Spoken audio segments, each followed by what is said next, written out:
qabdee jenneerra kan mana maree bakka bu'oota uummataatii fi dorgoman egaa namoota sadeen kanneen kana keessaa Ministirri Muummee Dr.Abiyyi Ahmad nama tokkodha. Isaanis yeroo ammaa kana akkuma lammii biyya kanaatti sagalee isaanii kennachuudhaaf buufataaf.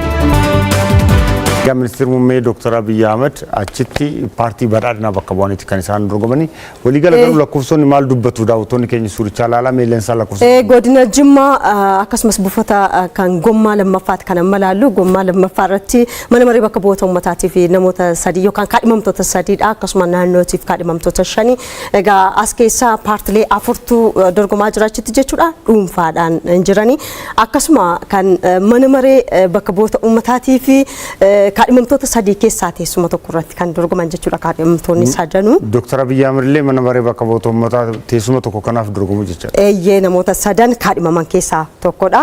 Egaa akkasumas kan naannootiif immoo naannoodhaaf kan dorgomaa jiranii namoota kaadhimamtoota shanidha isaan caffeedhaaf jechuudha. Caffeedhaaf teessuma sadiidha kaadhimamtoota shantu jira. Walumaa galatti kaadhimamtoonni Gommaa 2ffaa irratti godina Jimmaa buufata filannoo kan Gommaa 2ffaa irratti bakka amma laliin tamsaasa kallattiidhaan daawwattoota keenya biraan geesse Bashaashaa irraa Ministirri Muummee Itoophiyaa Dr.Abiyyi Ahmad argamuudhaan filachaa jiran.